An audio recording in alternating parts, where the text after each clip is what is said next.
সম্মানিত দর্শক এবং শ্রোতাবৃন্দ, আমি যশোরী বাংলাদেশি সেবা পার্টির পক্ষ থেকে আপনাদের সকলকে জানাই আসসালামু আলাইকুম রহমতুল্লাহ। আমরা আল্লাহ তাআলা শান্তির পৃথিবীতে যে যেখানেই থাকি না কেন, আমরা এমন কিছু লোকদের ব্যাপারে জানি যারা নাট্যকার, যারা তারকা, অভিনেতা, অভিনেত্রী। আবার আমরা এটিও জানি যারা নাটক করে বা অভিনয় করে, এখন তাদের সামনে একটা স্ক্রিপ্টার থাকে, তাদের সামনে একটা লেখনী থাকে। ওই লেখাটা অন্য কেউ লেখে, ওই লেখা অনুযায়ী এই চরিত্রকে অভিনয় করতে হয়। চরিত্রের উপরে এসে ভারতে যেমন শাহরুখ খান, আমির খান, ইউসুফ খান, আবার সালমান খান, এসব খানেরা যেভাবে চরিত্রগুলি ফিল্মে অভিনয় করে, আবার যে সমস্ত গুরুরা চরিত্রগুলি দেখায়, সদ্গুরু বলেন, গুরু রামদেব বলেন, আবার শ্রী রাজীব দীক্ষিত বলেন, যদি ওনাকে মেরে দেওয়া হয়েছে, ঠিক একই কায়দায় আমাদের দেশে হুমায়ুন আহমেদ, আবার অনেকে মৃত্যুবরণ করেছেন, অনেকে জীবিত আছেন। এরা সবাই একটা স্ক্রিপ্টারকে সামনে রাখে। এখন এই স্ক্রিপ্টার কেউ লিখে দেয়, লিখে দেওয়ার পরে কেউ অভিনয় করে, তারপরে যে একটা নাটক তৈরি হয়, একটা নাটক তৈরি হলে সেই ড্রামাটা একটা থিয়েটারে দেখানো হয়। তদ্রূপ যারা খবর সংগ্রহ করে, যাদেরকে আমরা সাংবাদিক বলি, যেমন ইলিয়াস সাংবাদিক, কনক সরওয়ার, এখন এরা কি করে, একটা স্ক্রিপ্টার তৈরি করে, সংগ্রহ করে খবরগুলি বিভিন্ন জায়গা থেকে, বিভিন্ন মাধ্যম দিয়ে, এবার সেটি তৈরি করে। এখন কেউ নিজেদের চ্যানেলে সেটি প্রচার করে, আবার আল জাজিরা একটা নিউজ যখন আমরা দেখলাম, একটা সেখানে খুনি হাসিনার ব্যাপারে বলা হলো ওরা প্রধানমন্ত্রীর লোক। ঠিক একই কায়দায় আমরা যখন ইসলামের ব্যাপারে দেখি, তো আল্লাহ রাব্বুল আলামিন একটি স্ক্রিপ্টার লিখেছেন, যেটিকে আমরা বলি আল কোরআন, যেটিকে আমরা বলি আল ফুরকান, যেটিকে আমরা বলি আল্লাহ তাআলার লিখিত আল কিতাব, যেটিকে আমরা বলি কালামুল্লাহ। আল্লাহ তাআলার লেখা এই সংবিধান, এই কনস্টিটিউশন অথবা এই গ্রন্থ, এই স্ক্রিপ্টার, এখানে দুই ধরনের চরিত্র লেখা আছে।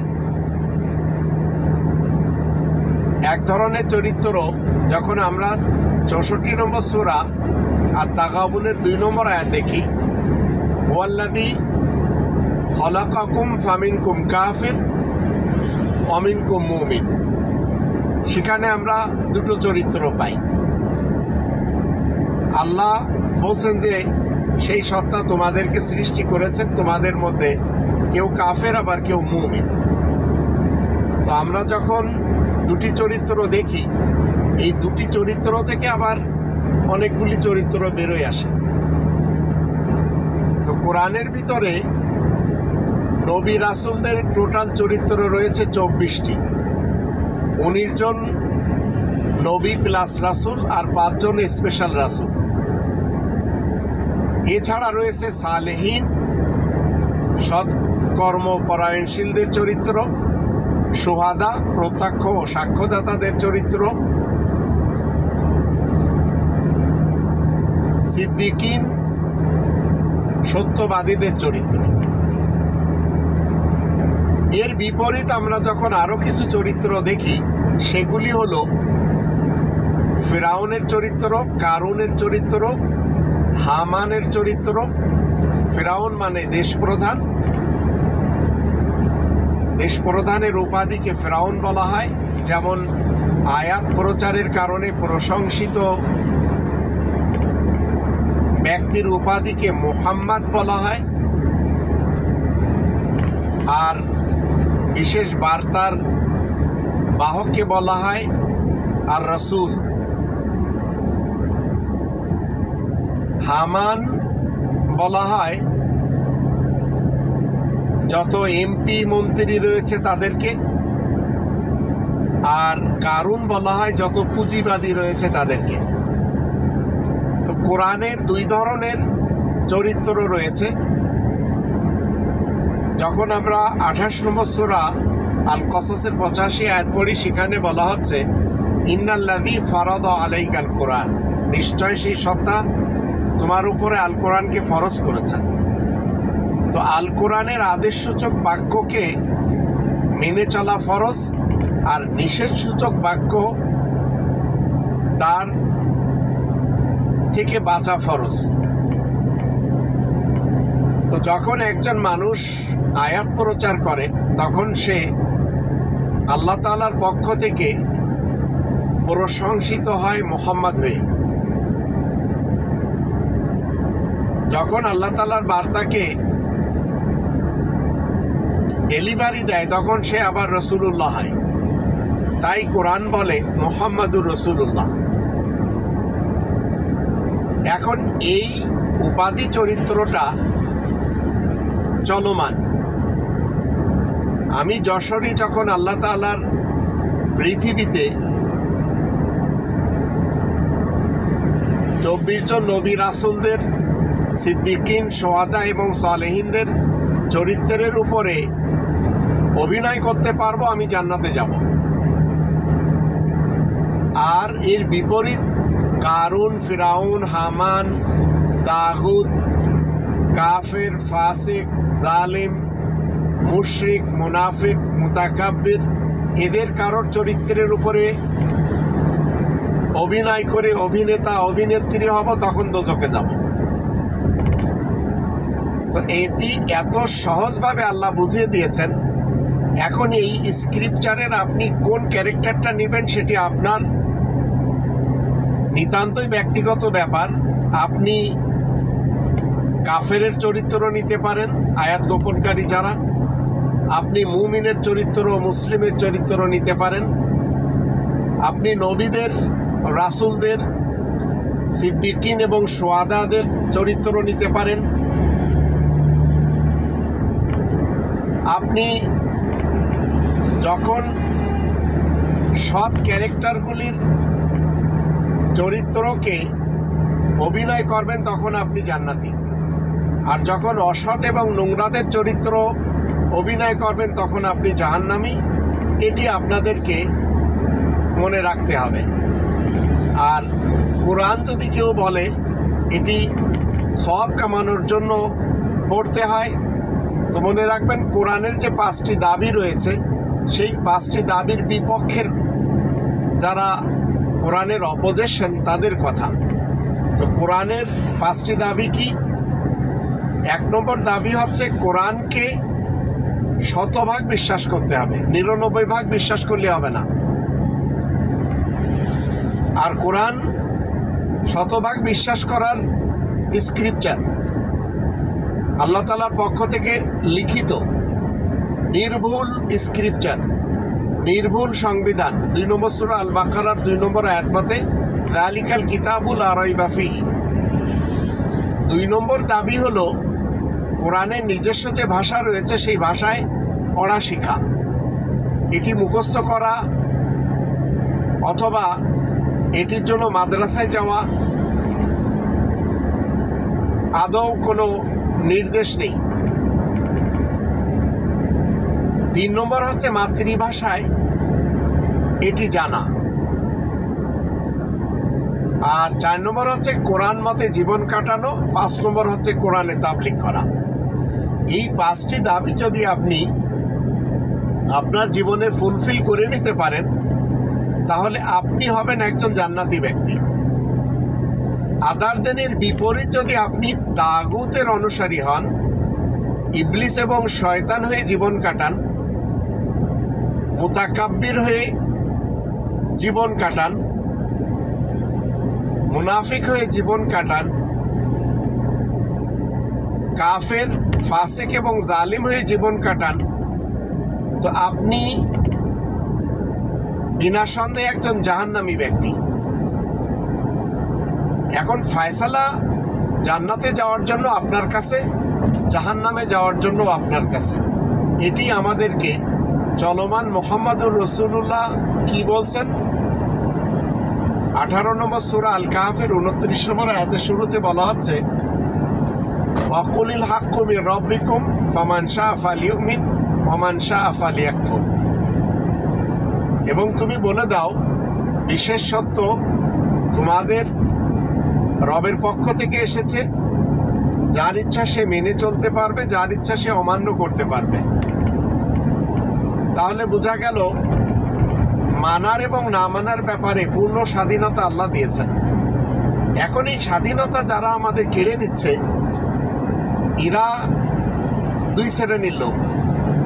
এক শ্রেণীর লোক হচ্ছে ধর্মজীবী মোল্লা, সব ধর্মের, আর একজন হচ্ছে দুর্নীতিবাজ পলিটিশিয়ান, সব দেশের।